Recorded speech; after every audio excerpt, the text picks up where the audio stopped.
तो जिंदगी बनाने के लिए सोचा था, लेकिन दुनिया से चली गई। शहर कोई भी हो, न उसका समाज होता है, न किसी प्रकार की सामूहिक भावना, न अनजाने लोगों के प्रति संवेदना। होता है तो केवल मेहनत मशक्कत करने वाले लोगों का नजारा।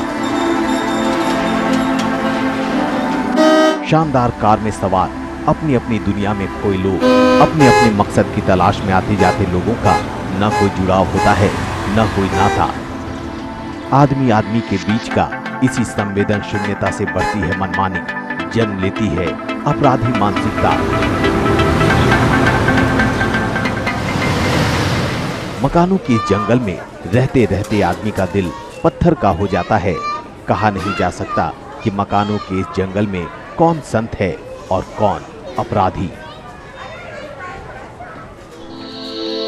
पहली रात के अंधेरे में अपराधी आदमी को लूटते थे, अब तो दिन दहाड़े हो जाती है लूट और बात बात में हत्या।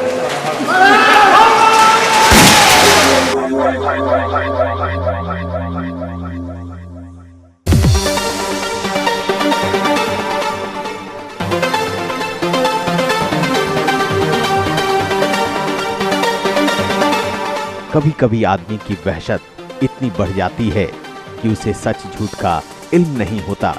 अपराधी और बेगुनाह आदमी में फर्क का एहसास नहीं होता। ताज्जुब तो तब होता है जब अपराध नियंत्रण के लिए नियुक्त पुलिस अधिकारी को भी अपराधी की पहचान नहीं होती। रक्षक ही बन जाता है भक्षक।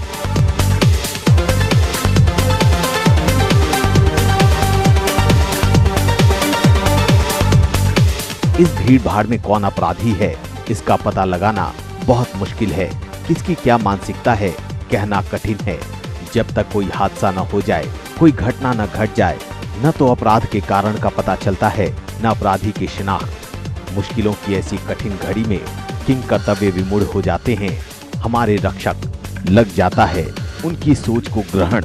इन्हें देखकर तो ऐसा लगता है बहुत मुश्किल हर काम में आसान होना, इंसान को मैसर नहीं इंसान होना। हमारी अपराध कथा के आज के चर्चित पात्र हैं एक पुलिस अधिकारी, जिन्होंने बिना सोचे समझे एक बेगुनाह को मौत की नींद सुला दी।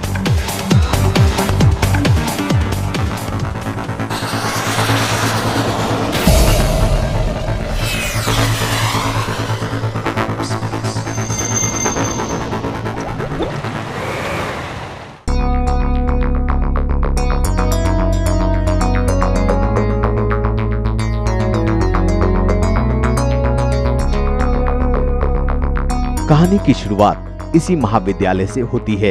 इसी परिसर के एक छोटे से क्वार्टर में रहता है रामाशीष महतो का परिवार। चतुर्थ वर्गीय कर्मचारी के इस परिवार का होनहार सदस्य है शशि रंजन। शशि रंजन के साथ जुड़ा है इस परिवार के सुनहले भविष्य का सपना, और इसी हसीन सपने में खोई खोई रामाशीष की आंखें बरबस शशि रंजन की तस्वीर पर टिक जाती है। क्या देख रहे हैं?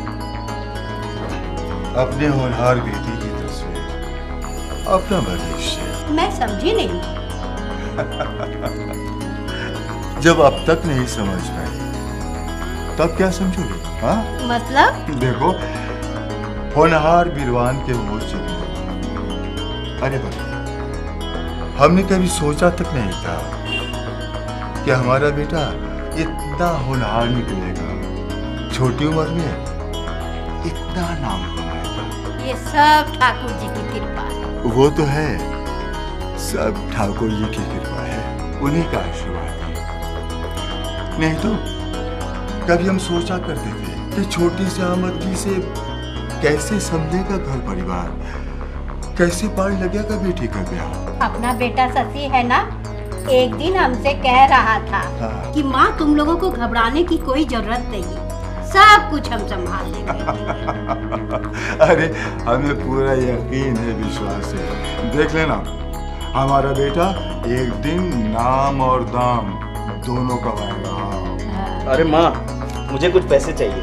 अरे बेटा, पढ़ने जा रहे हो? नहीं बाबूजी, बाकरगंज से सामान खरीदने जा रहे हैं। अच्छा। वो प्रोफेसर साहब की टीवी की मरम्मत करनी है, एक पार्ट खराब है, वही लाने जा रहे हैं इलेक्ट्रॉनिक की दुकान से।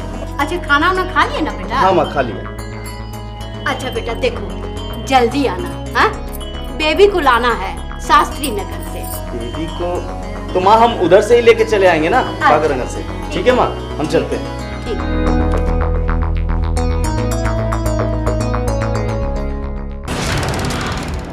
9 साढ़े 9 बजे हमारे साथ नाश्ता किए।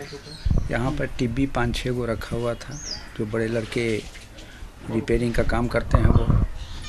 तो हम देखा तो हमने कहा कि इतना टिब्बी काहे को रखे हुए हैं, जगह में की कमी है, दिक्कत है, तो सामान वामान का लाना है, सामान का जो है से दिक्कत है।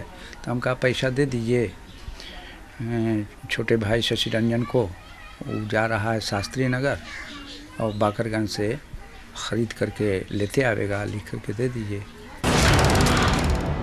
शशि रंजन पटना विश्वविद्यालय के श्रम विभाग का मेधावी छात्र था ही एनसीसी का सर्वश्रेष्ठ कैडेट भी था, जिसके लिए वह राष्ट्रपति से पुरस्कृत हुआ था।